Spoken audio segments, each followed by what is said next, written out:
Thanks everybody for attending the next Bytes of Innovation webinar. I will first explain a little bit about the webinar. So it's a deep dive into the future of medicine. And we do this with renowned experts such as researchers, physicians, investors, and lawyers. And we do it every other Thursday, so we'll do one today. Since in 2 weeks we'll have the RSNA, we'll skip one Bytes of Innovation webinar, but 2 weeks after we'll have the next one. The concept is 15 minutes of presentation by the experts and then followed by 10 minutes of Q&A, and this will be moderated by Aline, who is the medical director at SecNet, and by me. So make sure to put all your questions in the chat so that we can discuss those during the Q&A part of the presentation. And today I'm proud to announce that we'll have Kicky van Leeuwen here. Kicky is a clinical data scientist with a mission to create value with data science and AI for better and more efficient patient care. I think I got this from her LinkedIn, from your LinkedIn page or something. She holds a master's degree in technical medicine from Twente University, which by the way is also my alma mater. And she's currently a PhD candidate at Radboud UMC in the Netherlands, where she is aiming to bridge the gap between commercially available AI software and clinical implementation. So Kicky is the founder of the website AI4radiology.com. I think she'll promote that a little bit more during the presentation as well. And this website provides an overview of CE marked AI software for radiology. And today, Kicky will talk about the current and evolving market of commercial AI software in radiology. So Kicky, the floor is yours. Thank you very much. Share. You want to continue? Yes, I want to continue sharing my screen. Thank you very much for that elaborate introduction. That saves me the trouble. So indeed, one thing I want to add about it. So I'm indeed a researcher at the radiology department in the Radboud University Medical Center. And I think for many people, this might be a very unknown hospital. But I think since recently it's worth knowing. So I'm going to hype this a bit. So there was a listing that came out by the US News about the best university for radiology, nuclear medicine, and medical imaging. And well, we're at the 4th place after some hospitals or universities you might be very, which are very known, which is Harvard, Stanford, and King's College. So I'm pretty proud to be part of this team and that we're doing so much research on this topic. So yeah, so am I. I'm also a researcher on this topic or in this department and focusing on the implementation and validation of AI in radiology specifically. So you've probably seen these kind of pictures for a while now with futuristic images of how AI is gonna change healthcare and radiology. Even there were discussions, if you look back 5-6 years ago, of what the role would be of AI in radiology, and maybe that it would even take away their jobs. But I think, well, the common opinion has changed a bit, and it's not necessarily anymore about if AI is going to change healthcare, but how and when. And so far, I think, well, there's still a radiologist at least sitting behind that desk. So as I said, it's about 5-6 years ago, I think that deep learning became really a thing, and we've come a long way. So first the discussion was mostly still about, you know, how is deep learning really going to be able to change healthcare? Is it feasible? To having more knowledge and acceptance, as I said, might not be taking jobs yet today, but it will be a more of a co-pilot and aid to the radiologists. And of course, product development is a very big part of that because, you know, if we don't have products, it's not going to change healthcare nonetheless. Matthew had a very nice talk, I think, on the implementation. So that's something to look back for. And I think now we're really in this stage of implementing those products and generating value in healthcare with them. And in this talk, I would focus on the products themselves. So what does the market look like today? And where are we at?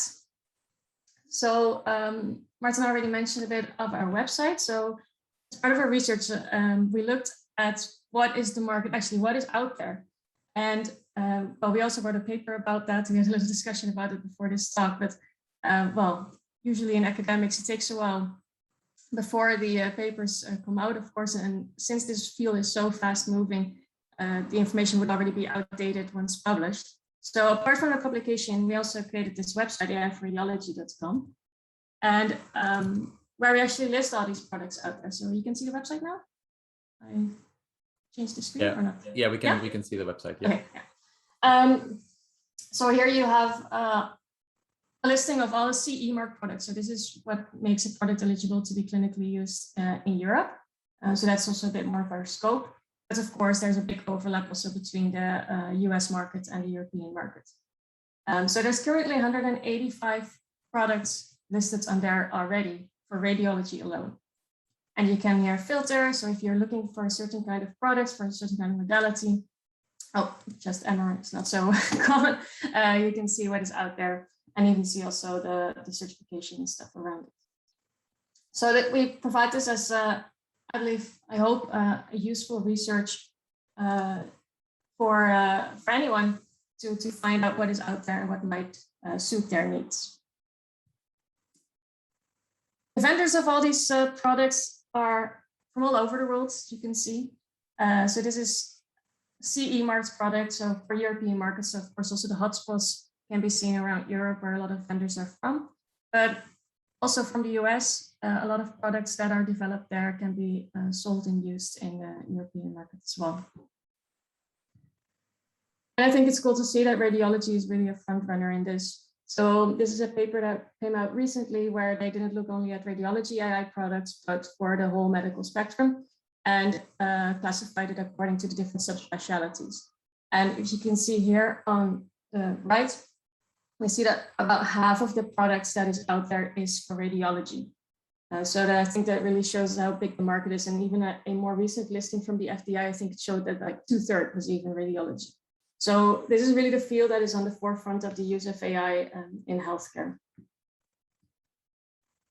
And that we have so many products out there, 185 by now already, I think is not very trivial. Maybe you're familiar with this model from the NASA, the technical readiness levels.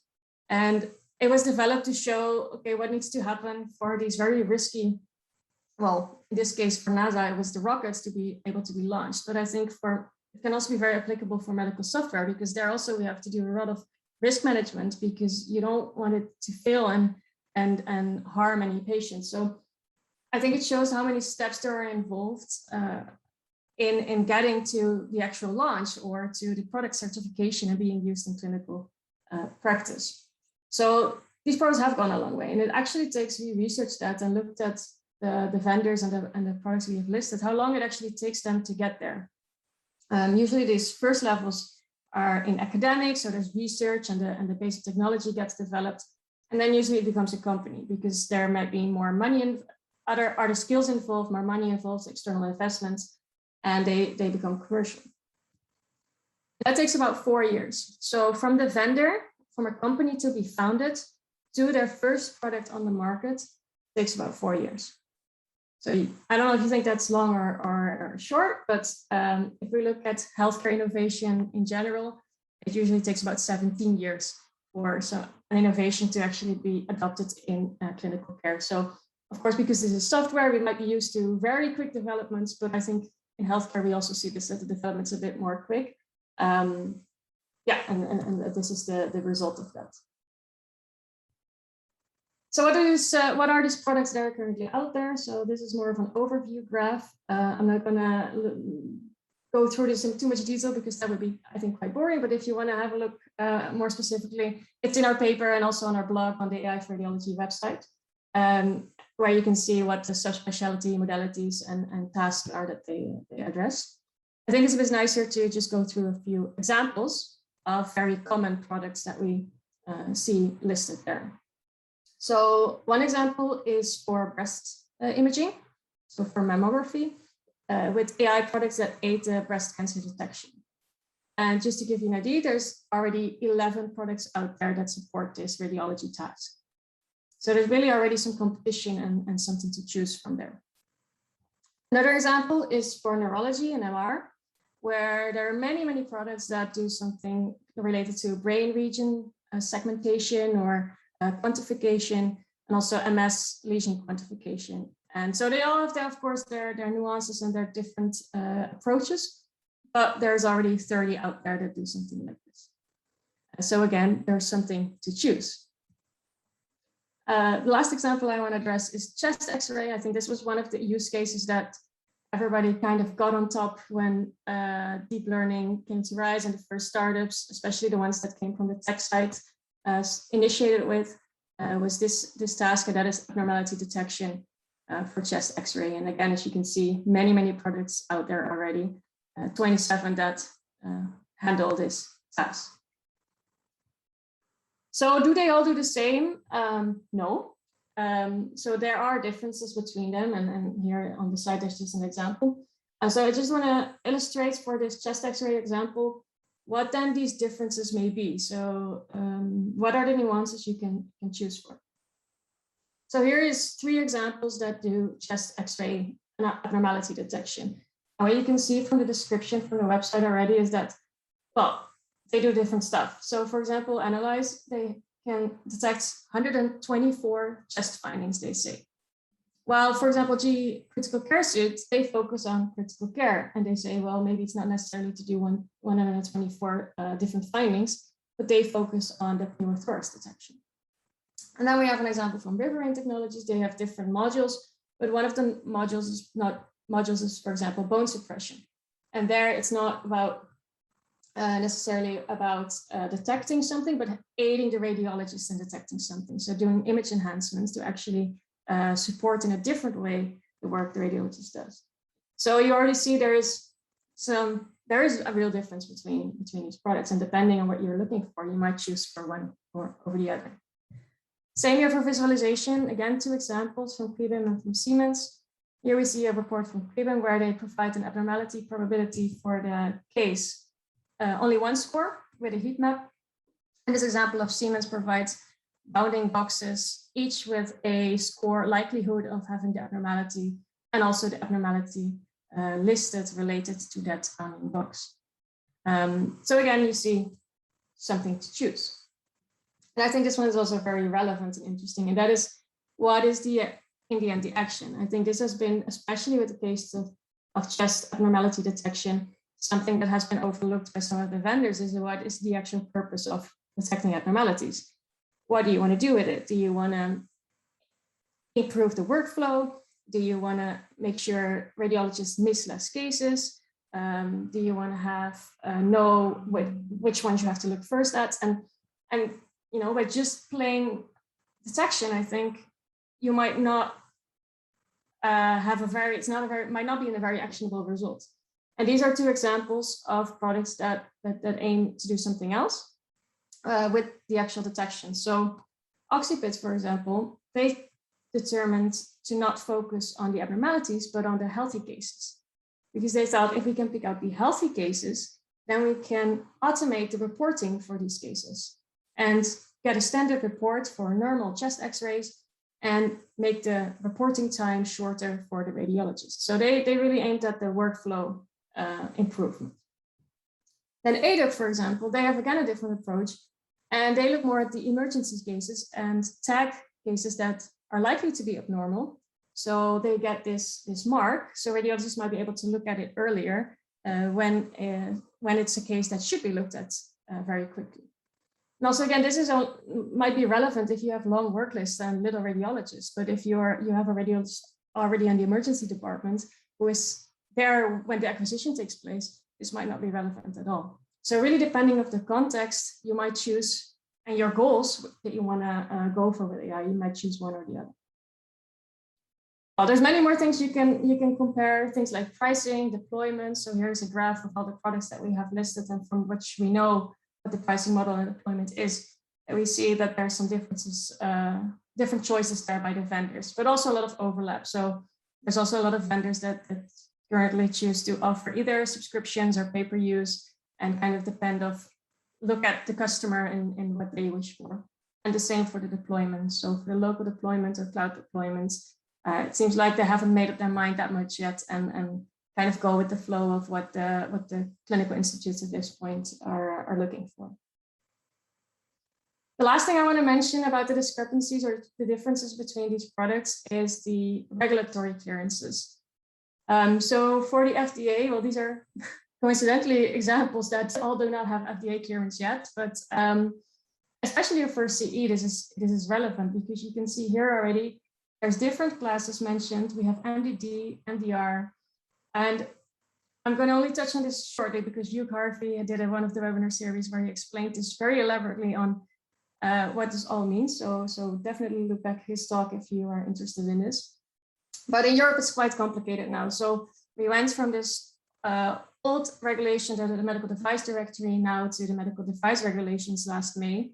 And we're currently in this transition phase. And there, because of that, we've got many options there under what regulation the product may be cleared and with what class. And in FDA, this is a lot more clear. So here you can already see that the products that got FDA approval, almost all of them have class 2 with a 510K procedure. So it's a bit more homogeneous. And if you look at the CE, you already see there's a lot of different classes there that they were regulated under. And for me, it's still a bit of a mystery how sometimes similar products can be in different classes. But this is probably going to change with the new MDR. It's going to be a bit more strict, and it's going to be a bit more concrete on what class a product really is. So most products will be in the end class 2A and class 2B and not necessarily class 1 anymore. Right, so I know this is a bit abstract, so if you don't know this topic, I really recommend to look back Hugh's talk on this. So if we just want to have a look at how much to now comply to the MDR, so the new regulation that came in last May, that's only 11% of the 185 products that's currently out there.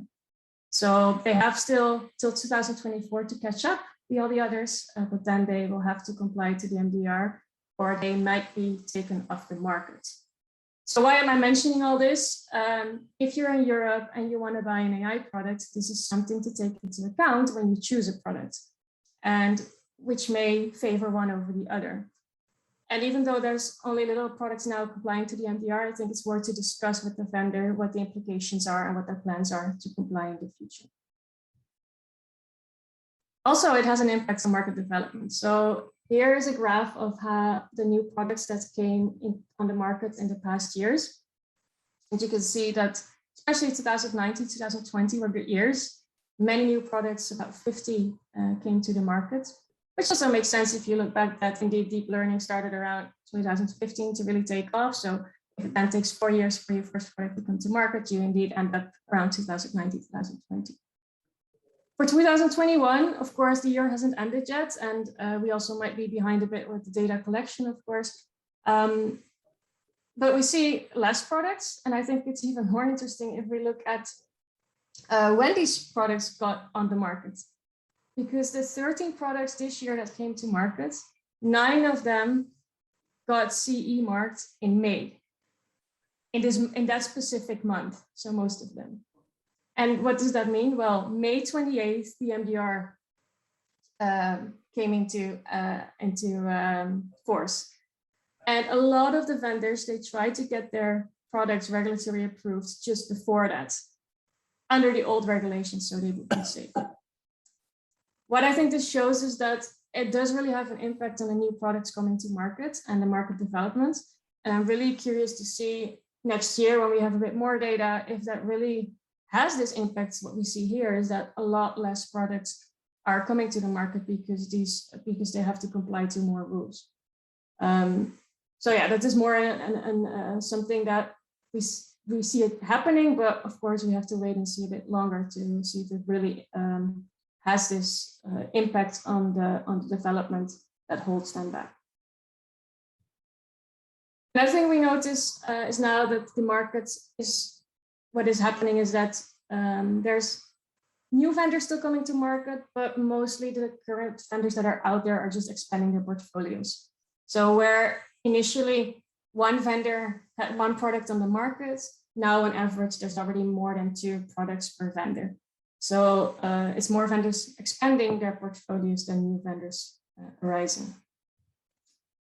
And it is becoming more and more complicated. So of course, the marketplaces are also starting to get a role that try to form the integrator between the clinical institutes and the vendors. So you have only one partner and they hook up all the different AI applications. And a lot of these vendors are also trying to kind of become this marketplace. So here you see some of the press releases recently that show that Icometrics and ADOC team up. So these are two AI vendors that decide to team up so they can provide a broader portfolio to their customers. And the same here with Volpara and Referring Technologies. Here, context flow that is being provided by the marketplace well-being software. And it's just going to be a real gray area now that we see evolving, developing, that what is still a vendor, what is a marketplace, what is an integrator, what is a platform. So the conclusion more of that is it's not getting easier.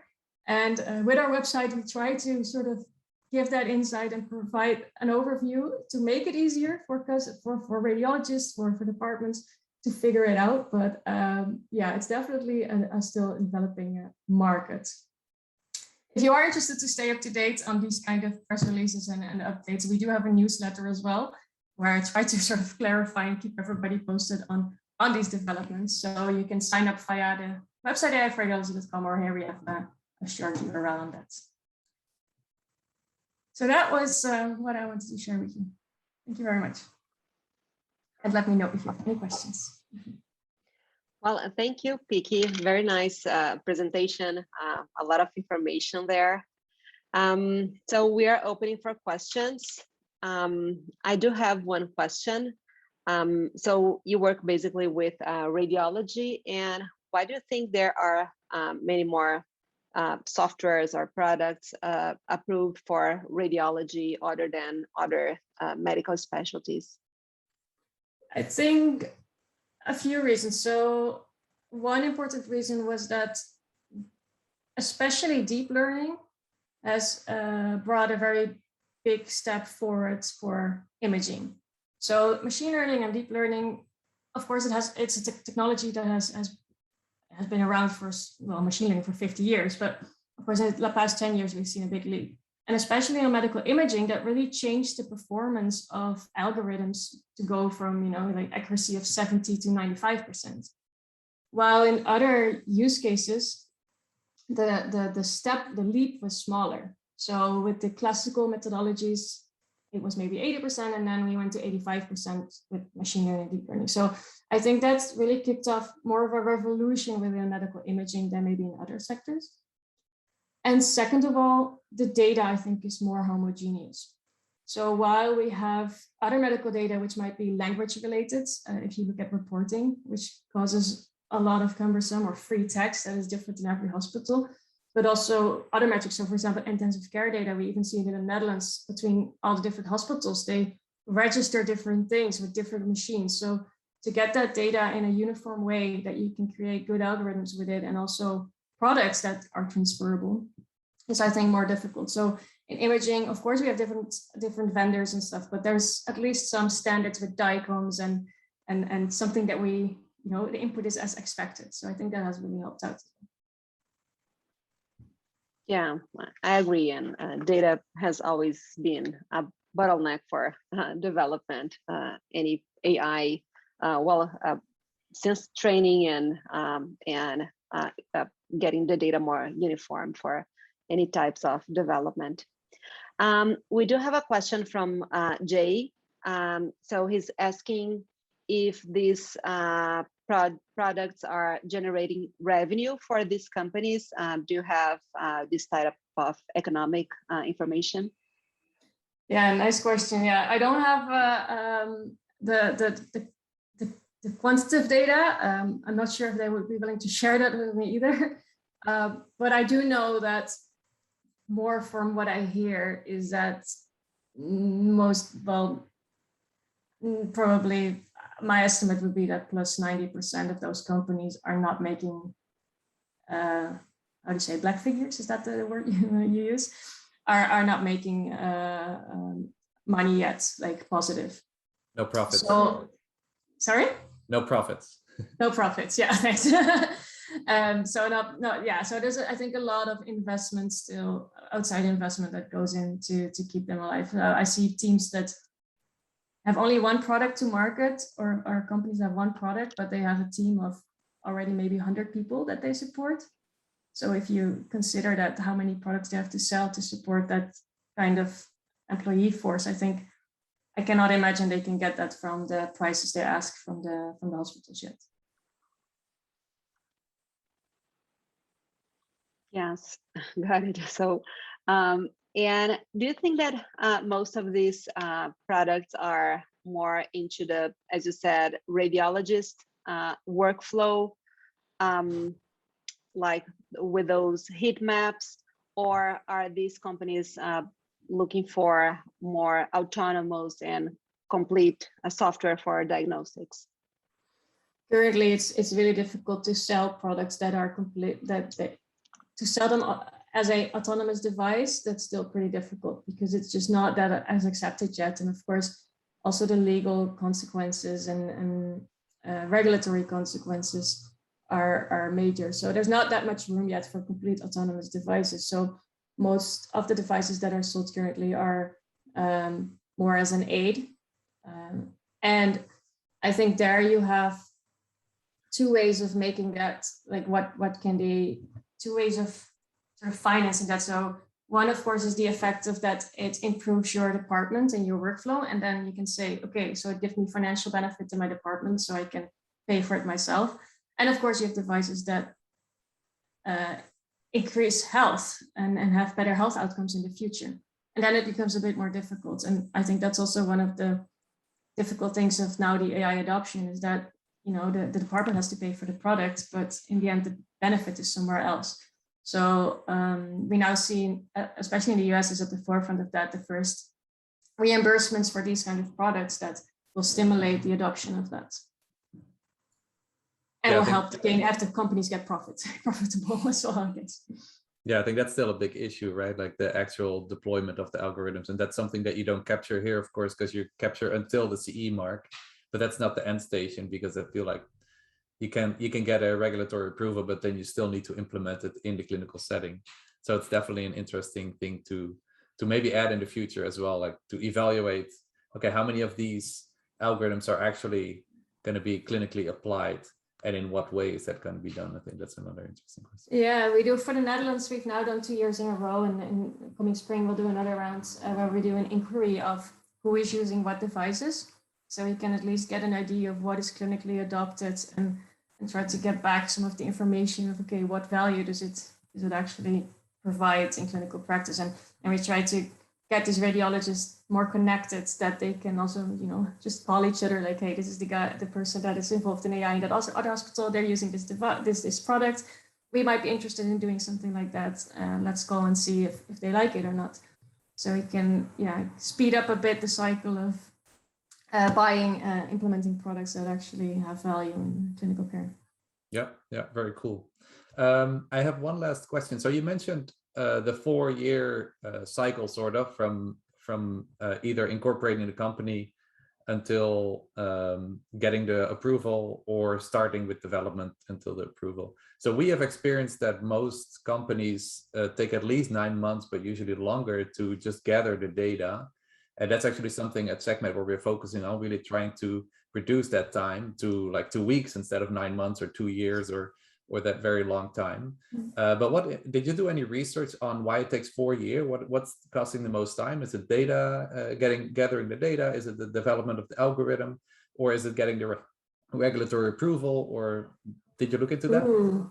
No, I haven't specified. No, so we just looked at the founding date of the company and when they got their approval. So it doesn't specify to me, at least, what the reason was. So I think it's all a bit of all, and of course also in this period it's really for everybody had to figure everything out. So the ones that are on the market now were the ones that were piloting 5 years ago. So I think if you start a company now, it's a whole different story already. So I can expect if we would look from now till 5 years and see all the new vendors there and see how long they take to their first product, I hope and I assume it will be shorter.